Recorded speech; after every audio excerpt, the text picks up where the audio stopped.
It's the Sod Pod. Brought to you by Grassland Agro. The Sod Pod.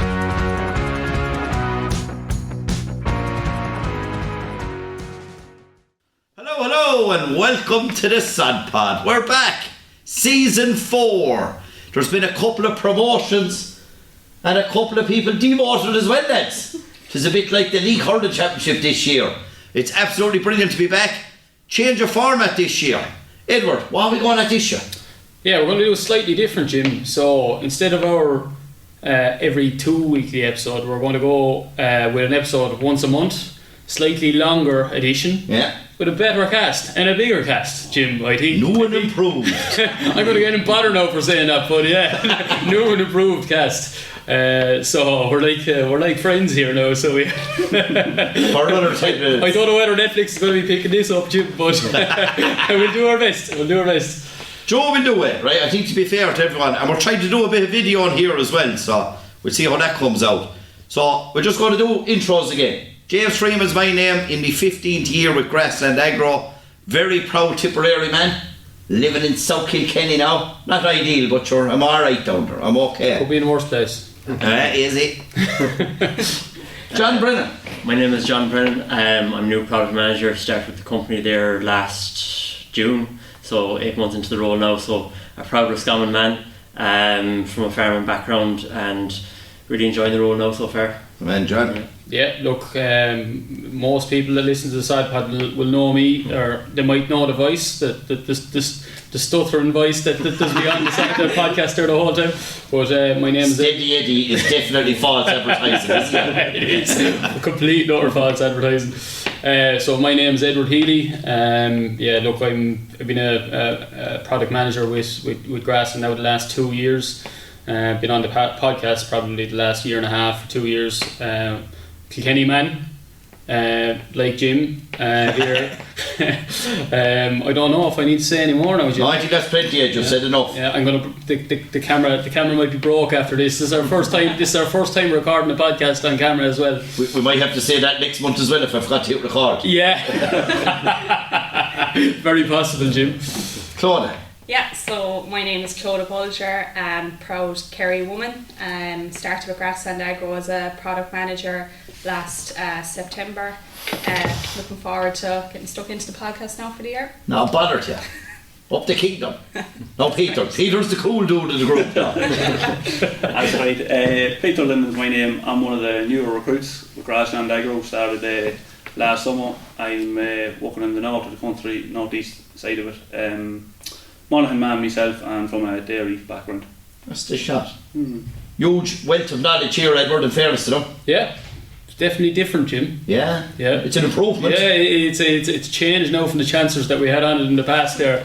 See Sean and David Coffey kicking in the door now. Hi. John Loughlin, we've been locked up behind this door. He'll just be passing now in a minute. That's what will happen now.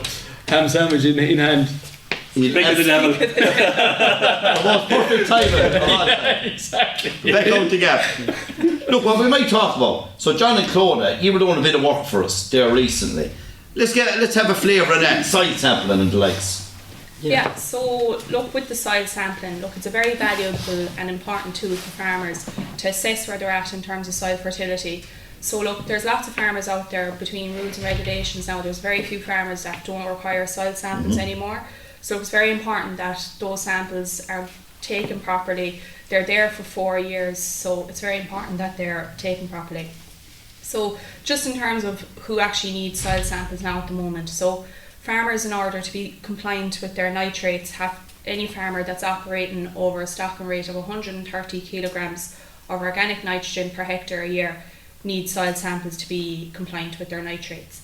Any farmer that's taken part in ACRES, the new environmental scheme, they all need soil samples as well. So it's 1 sample per 5 hectares up to 40 hectares. So if you're a farmer and you have a 40 hectare farm, that's 8 soil samples that you're going to require to be compliant.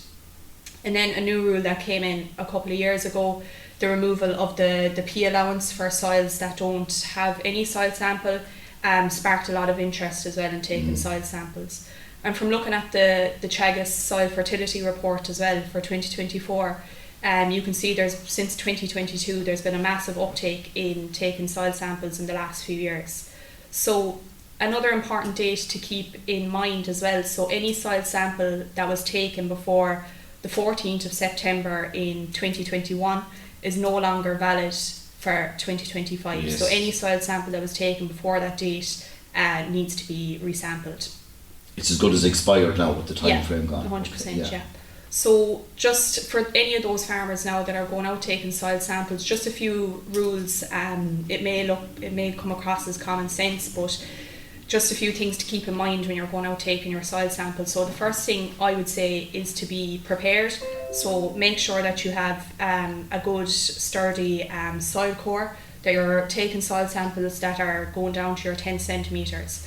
That's particularly important for the likes of your phosphorus, because phosphorus is actually immobile in the soil. It only moves, I'd say, about the width of your fingernail. So if you're going along with your soil core and you're only taking up the first 2 or 3 centimetres of the soil, you're getting a very inaccurate reading of the P allowance, or the P that's in the soil. So once you have your soil core, I'd recommend going away and getting your farm mapped as well, so you know exactly where you're taking your soil samples. It's 1 sample per 5 hectare. There's lots of different facilities out there now to map your farm, whether you get onto one of your Grassland Agro reps or your Teagasc advisor, whoever you deal with. And look, once you have that ready to go, make sure you're walking your W when you go into the field, and you're staying away from the likes of your dung patches, your feed tracks, your water tracks, to get an accurate reading of what's actually going on in the field. So I suppose just in terms as well of when is the best time of year to go soil sampling, so look, what we'd be recommending would be to go soil sampling between September and February, before you start going out with the likes of your slurry and your fertilizer and things. And just a few things as well to keep in mind. If you're going out testing to have a look at your soil pHs, you have to leave a 2-year gap between when lime is applied and when you take that soil sample. And for slurry and fertilizer, you would have to leave about a 3-month gap. Yeah, I think that's some fairly solid advice now, in fairness, and like for the cost of a soil sample, it actually gives you a huge amount of information. You know, like we're in a situation now where we're going more and more towards a kind of a prescription based model in terms of fertilizer. Like, so for the 15 or 20 euro that a soil sample actually costs, it's very, very worthwhile getting it done. And really, every farmer listening to the podcast here today should be actually thinking about renewing those soil samples at the moment. You know, before exactly like what you said, before that organic fertilizer starts to go out in the ground. Yeah, 100%. I suppose as well, Clodagh mentioned there, you know, that soil sample lasts 4 years, so it's important to put in the right time and effort into taking it properly. She also touched on, you know, getting down that 10 centimetres. That's where I suppose your primary root hairs are kind of scavenging and getting all the nutrients. So making sure you get down the full 10 centimetres is very important. I suppose, like, if you're not getting down that full 10 centimetres, you could kind of get a more inaccurate result for phosphorus because it's so immobile in the soil. So, you know, you have people going out with quad bikes taking soil samples from a diagonal angle. You know, that's kind of not good practice, really. You know. Yeah, and when John is saying, I suppose, an inaccurate figure on the phosphorus, it means that you get a slightly higher or elevated phosphorus figure, because the closer you go to the surface, the more phosphorus there is generally. You know, so that's a really good point. Something that you even touched on, like the cost, like that 15-20 euro, when you divide that over a 4-year period and then divide up your hectares, like on a per hectare basis every year, you're less than €1 or on every acre of ground. So like you're getting a huge amount of information to save you, you know, spending, say, excess money on fertilizer that's not needed, or putting the right product in the right place. So it's just something to bear in mind. It's not that, and you know, the fact it lasts for 4 years, when you balance that out every year, it's a very, very small, you know, payment actually that's required to get the right for sure. Yeah, another important tip as well, I suppose, with the actual soil auger, like, just to make sure it's clean before going out sampling the field, because if you have residue from a previous farm or even rust, that can also impact, you know, the results. Do you know what I mean? So something to bear in mind. Yeah, and look, I suppose that's where we are in terms of our business at the moment. Like, we're very, very busy outside sampling at the moment. Like, we take the bones of 30,000 soil samples every year. and look, it needs to be done if we want to actually place nutrients on farm in a very accurate manner, like, you know. And that service you're given, like you just tipped on a couple of points, so soil sampling, we can soil sample, we do soil sample, you know, but then nutrient management plans, you're flat out doing nutrient management plans as well.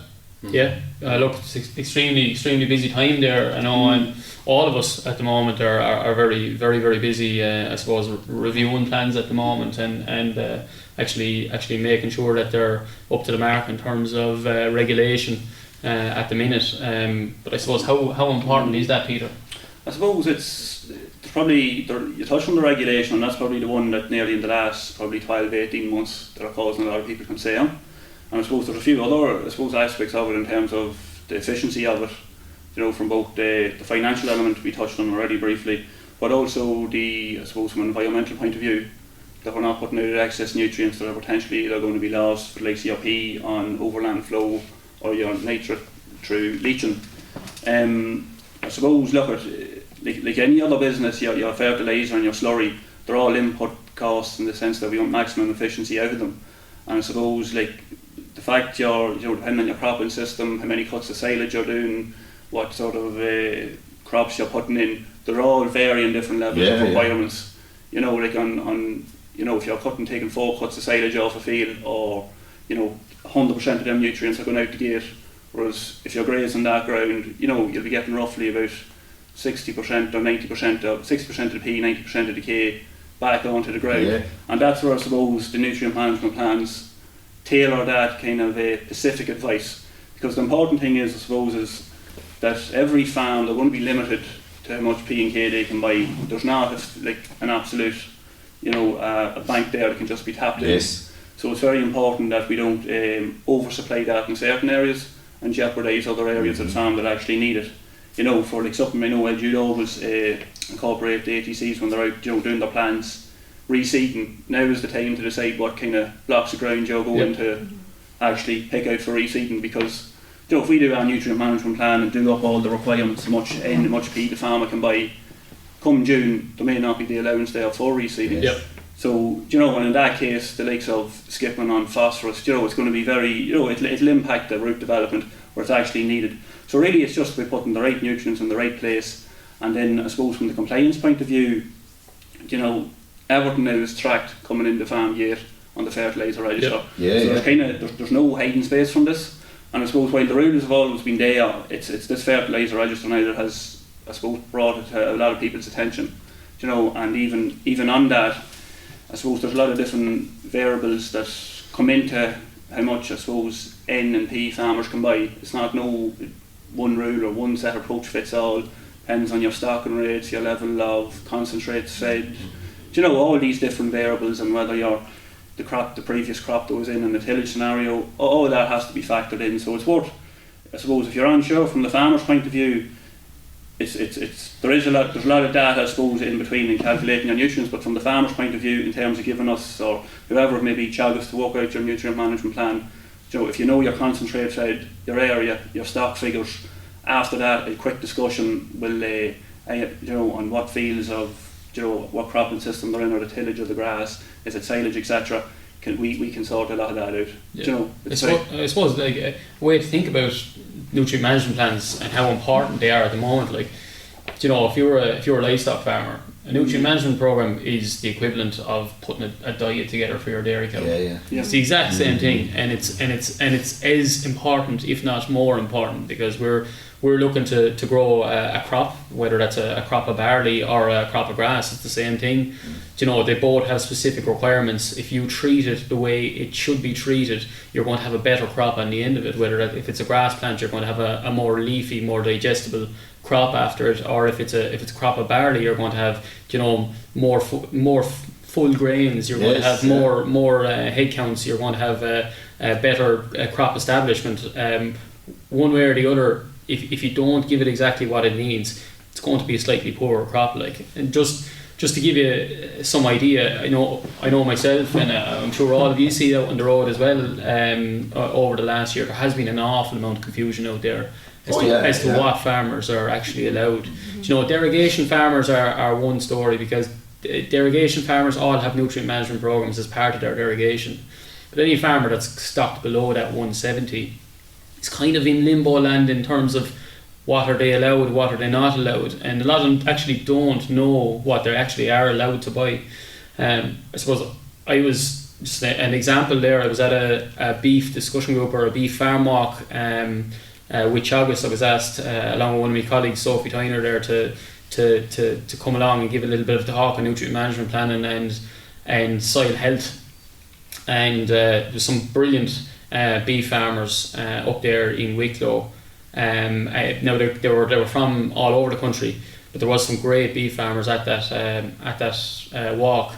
I asked the question, just looking for a show of hands as to how many actually knew what they were allowed to buy in terms of nitrogen and phosphorus, and I would say about a fifth of the farmers that were there actually were able to raise their hands confidently and say, I know how much P I'm allowed to buy, I know how much N I'm allowed to buy.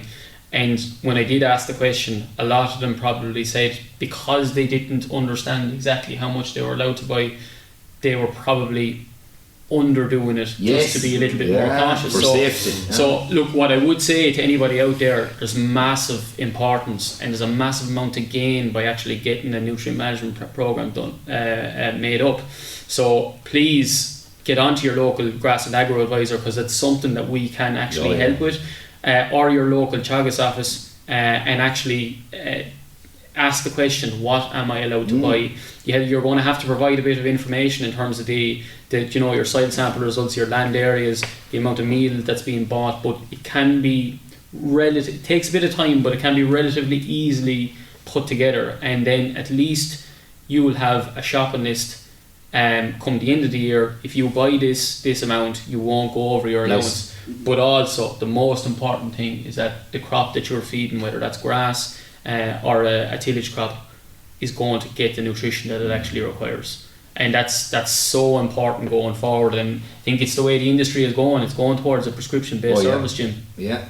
But even take this, right, let's go backwards to go forward. So Clodagh had a big talk there around site sampling, how to maximise that, how to do it right. And Peter and Ed then are after talking about nutrient management plans. Yeah. We're a fertilizer company. We're not embarrassed about that at all. We're out heavily trying to advise the right stuff in the right place at the right time.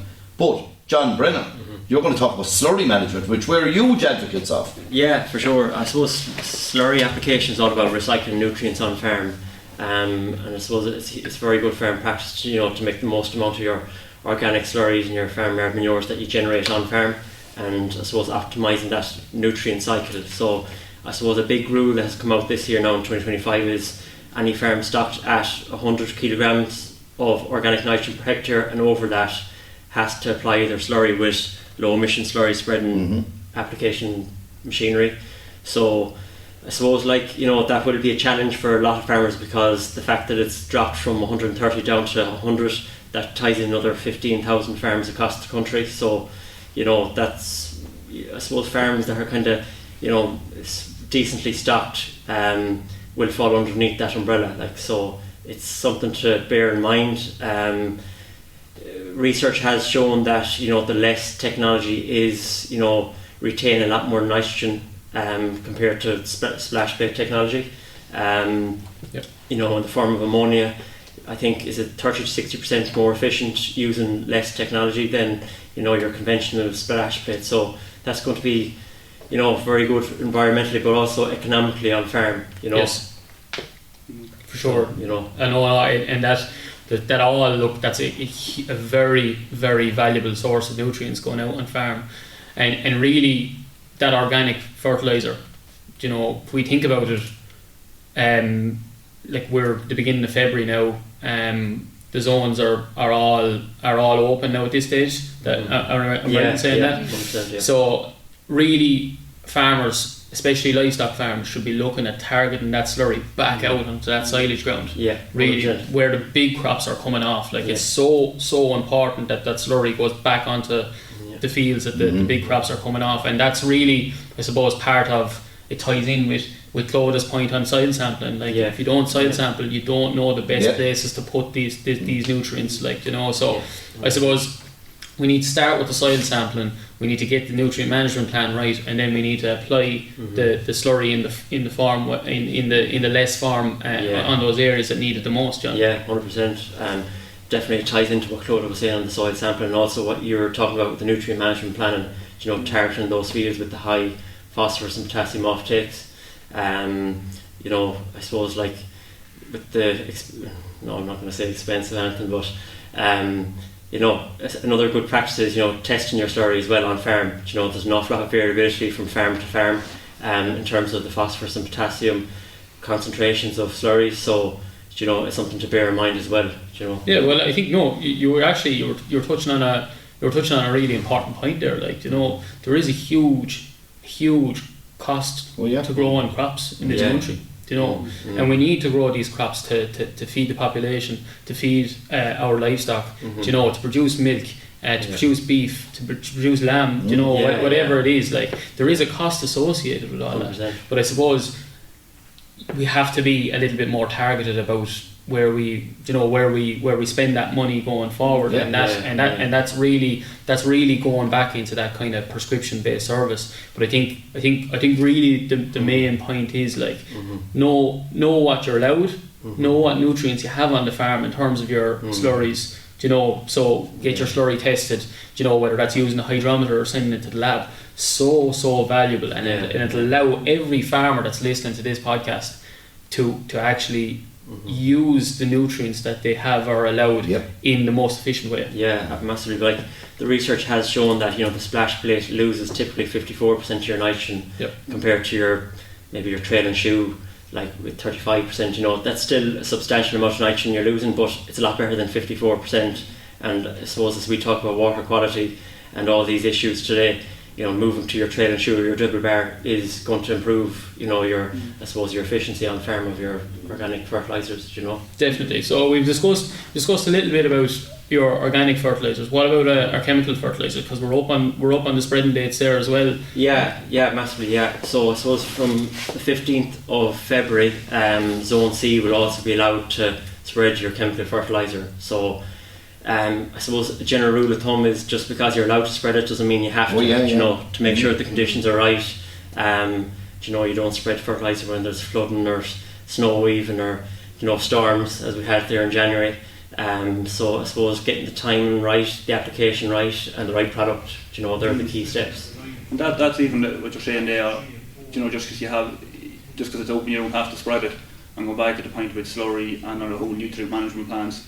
That's something I see now when we're going through plans with farmers. In the past, it often nearly out of habit. It's good practice to get the slurry out on the grazing ground early. But when we're looking at nutrient management plans, come August, there could be a deficit, say, on the likes of silage ground, where maybe there's not enough of a P allowance on that farm.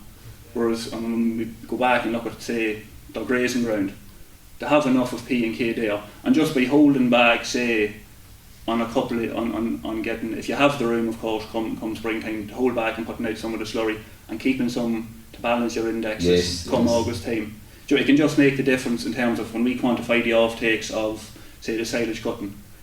They may not have the chemical allowance, but having that extra 2,000 gallons per acre can just, if you like, cover the P and the K indexes. That ultimately we're not running the soil into the ground.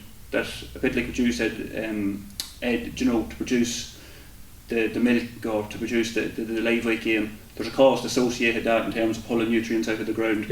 And just by looking at the nutrient management plan early on, the likes of now in January, before a lot of farms start calving, it's just being aware that I may not have the chemical to replace the requirements, and there might be more benefit in holding that slurry on.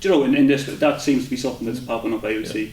It's another really good point, because if we think about it in a dairy scenario, when we're grazing animals, on our grazing ground we typically recycle an awful amount of nutrients, through urine and through dung, whereas on our silage ground we're coming in, we're whipping everything off. Absolutely everything, which is very, very high. We think about it, right, to grow that crop of silage we're talking about 25 kilos a K and 3 to 4 kilos a P. So like in that 7 ton crop, like we're probably looking at, and a lot of people wouldn't think of this, right, but we're probably talking about, in that 7 ton crop we're removing about 140 units a K, right, roughly, and about 20 units a P.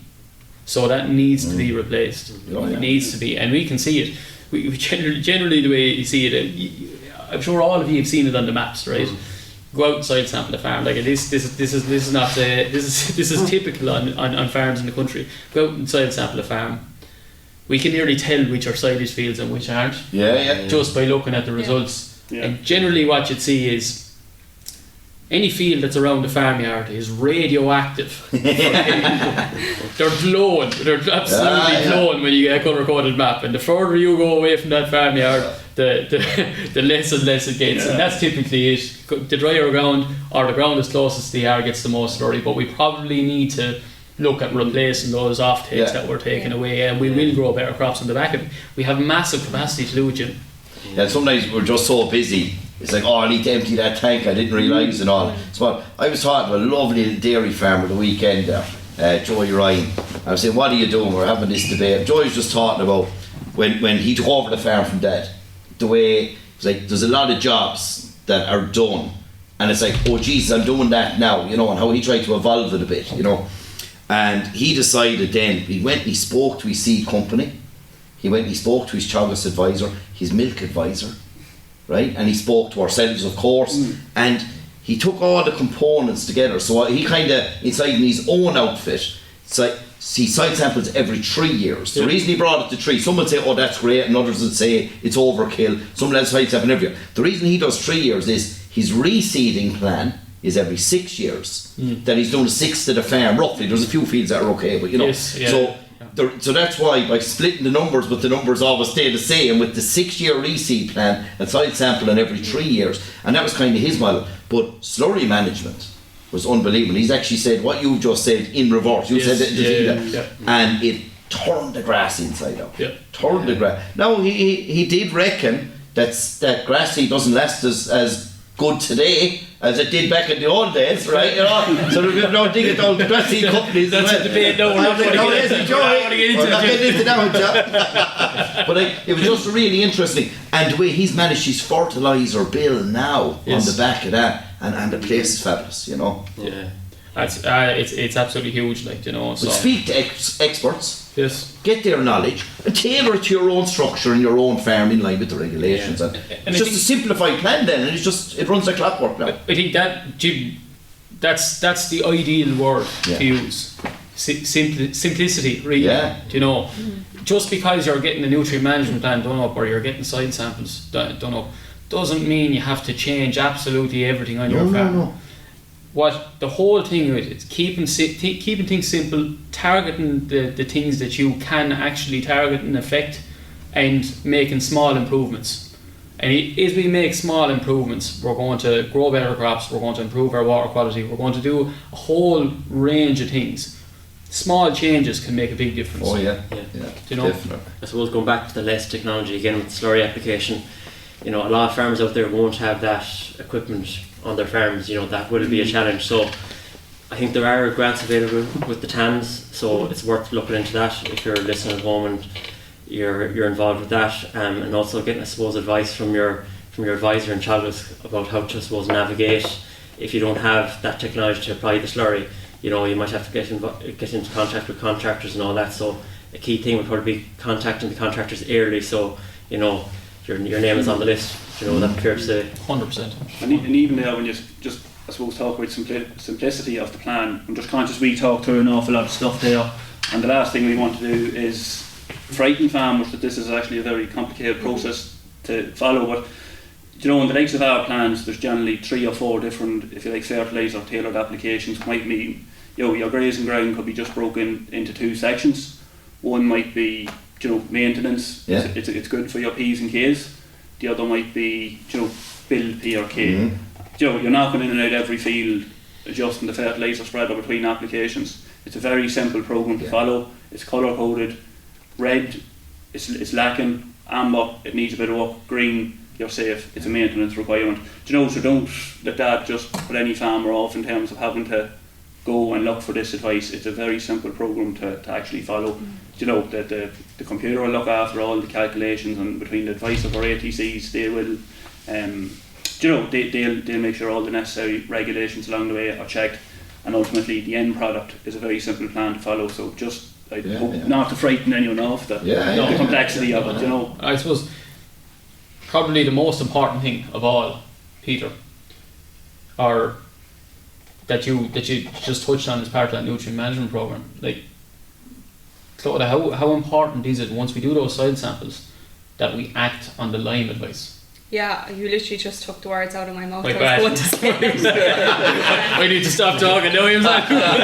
Like, we talked a lot there about slurry and the importance of chemical fertilizer and things, but the first thing myself when I look at a fertilizer plan is the lime requirement, because to get the best bang for your buck out of your fertilizer, you need to have your lime requirement, your pH at optimum. So for an optimum pH for grassland, you're talking about 6.3 to 6.5.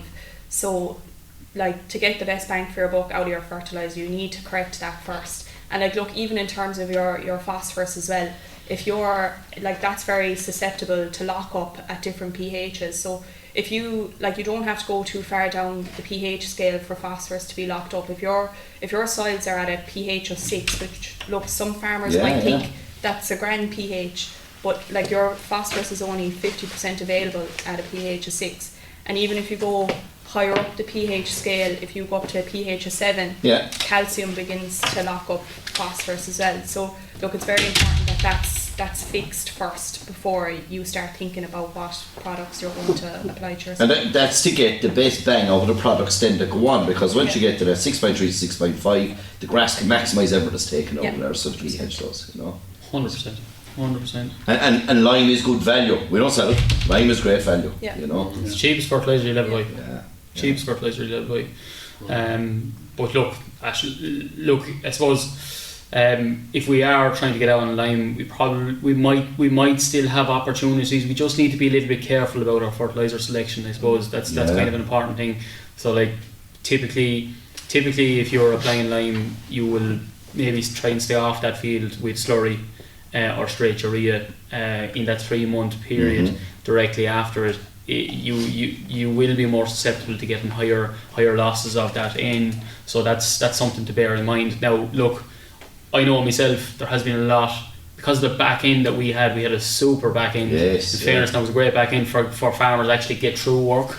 There was a lot of lime spread in the back end of last year, which is going to be very, very positive for soil indexes and fertilizer efficiency going forward, you know. So that's positive, and it has been seen, and hopefully John might talk us through a little bit of the Clodagh soil fertility data but it is being seen in the results, Jim.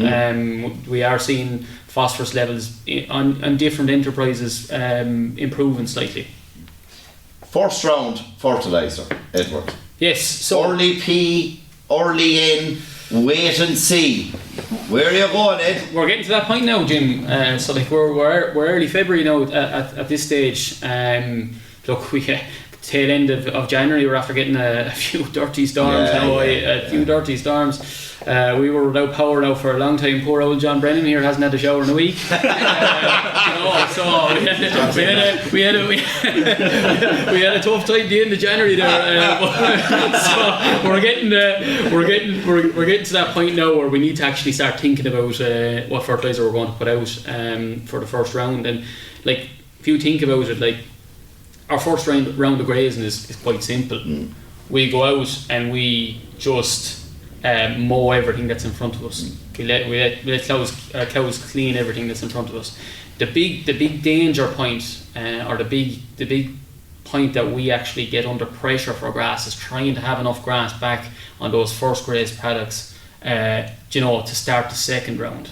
So, like, early nitrogen is really, really important on farms, and it's something we've kind of gone away from the last few years because of the bad growing seasons and because of the cost of fertilizer.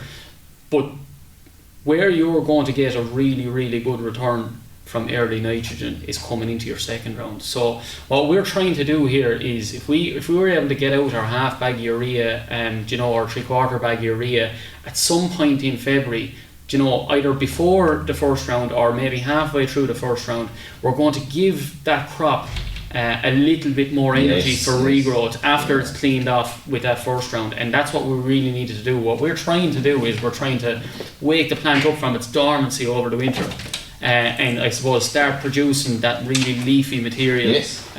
So we can get enough grass back on those first growth Perfect patches. time, and John O'Loughlin has entered the building. He's in the hot seat.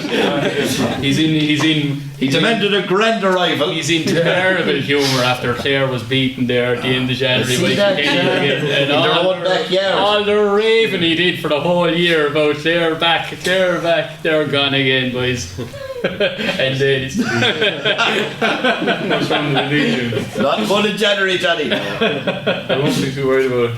John, how are you keeping? Good, Jim, yeah. Great to be back. It's great to have the team all here. Back for another crack at the win. Yeah, wasn't out. Teagasc soil fertility data. Yeah, bit of a John has surprise. this studied inside out. Yeah. What's the story, Johnny? Yeah, a bit of a mixed bag. So I suppose the trends in the purchase of phosphorus and potassium fertilizer have been down for the last couple of years. So significant reduction in the amount of P&K that's been applied. I suppose overall the stats reflect that in that they're slightly down, but there is actually a moderate increase in a dairy system. So I suppose what you're seeing there maybe is that dairy farmers are maybe still able to spend the money on the P&K. Okay.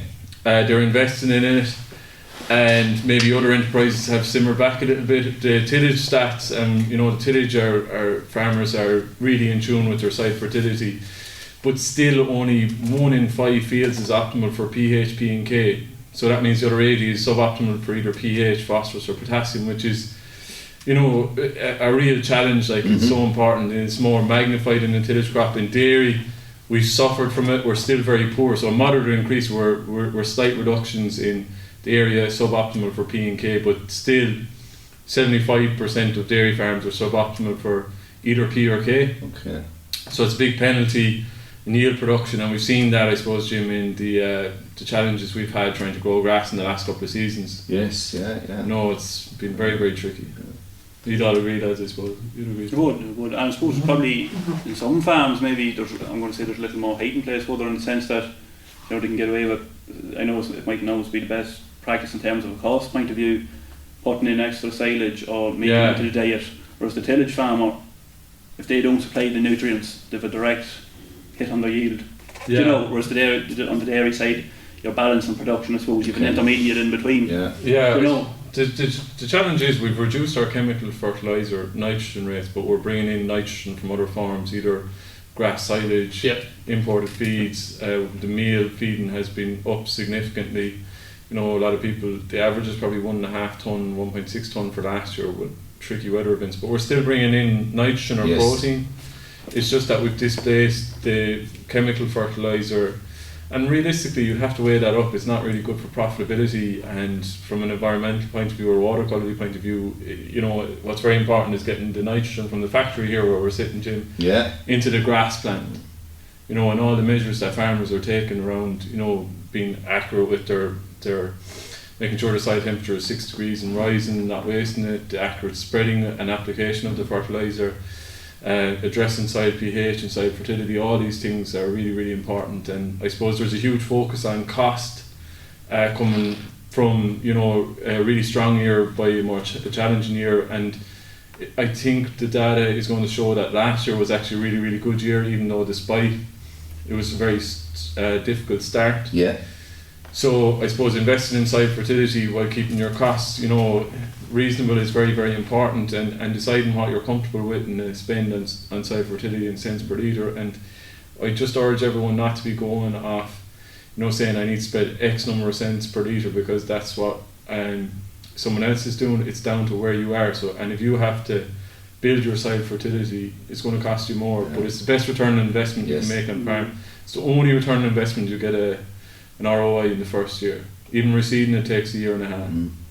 Genetics is a slow burn. Machinery is probably, much and all as we love it, is probably a bad investment. But if that's the one thing I would say to anyone, K is very easy to do, lime is very easy to do, P is trickier, but it can be done. So for sure. But I suppose on that, John, it's about looking at the small things we can change in order to hopefully in the long term give us a big return, and I suppose we need to as part of that act on everything that we've talked about here today. So our soil sampling, put together a nutrient management program, Yes. you know, and then factor in the cost of our full fertilizer for the year and try to build towards something over a 3-year period, I suppose. Yeah, it's a good point. It's not overnight. You don't just say, oh, I'm going to invest in soil fertility this year and then forget about it. Yep. It does take time, but listen, it's absolutely key. There's a lot of talk about, you know, resilience in our systems and stuff like that. It has been the theme. Cost and resilient systems and dairy production has been the theme for nearly all the conferences, which are thankfully coming to an end. Conference now. I'm burnt out now from seeing the same lads in the trade at every single one of them, and then the same small talk. But no, it's they're very, very important for me. I think like it all comes back to getting the soil right, making the most out of the nitrogen that you apply. That's a no-brainer. It's a really simple thing that can be done. It's not very exciting, you know, but it is so simple, and it's the same stuff. They've been talking about this stuff for 40, 50 years, like, you know, but it's just going back to basics and getting stuck in, doing all the work as all the lads were outlined earlier as well. I'd say we're close to wrapping up. Anyone, any final thoughts? Oh, look, I think we're after talking about a lot in this podcast now, to be fair, Jim. And you went well, Ed. I think It was one of your better ones now. not too much stuttering now, in fairness now. I've been known to do that. So, look, I think the whole thing is we're after discussing a lot of things here. If anybody has any questions, you know, get onto their local Grassland Agro advisor, get onto their local geologist office. We need to make sure that everyone is soil sampling. We can facilitate nutrient management plans quite easily once we get a little bit of information, you know. And I think if we want to make some good steps forward, I think we need to do this. So please reach out if anybody is unsure about what they're actually allowed over the course of the year, because that soil fertility is going to be so important going forward if we want to keep growing crops at the rate we're growing. Anyone else? I suppose just to remember that date as well with the soil samples, the 14th of September 2021. Them soil samples are no longer null and void for 2025. So very, very good point. Yeah. I suppose we talk about soil fertility there as well. Like overall soil management is key, you know, and we look at that in our soil sustainability program in the Salvita and doing the digs and looking for compaction. You know, you can have all the soil fertility you want, but you need good soil structure, I suppose, to take advantage of that in the ground, you know, and that's something to be aware of too. Yeah, for sure. Yeah. Spread out the nitrogen, Jim, and just best of luck to everyone for Calvin as well. Man. There now. Mind yourselves out there. Farm smart, farm safe. Hey, thanks for listening to the Sod Pod. We hope you enjoyed it. To find out more, head over to www.grasslandagro.ie or check out our social channels: Facebook, Twitter, Instagram, LinkedIn and YouTube. That's all for this episode. See you next time.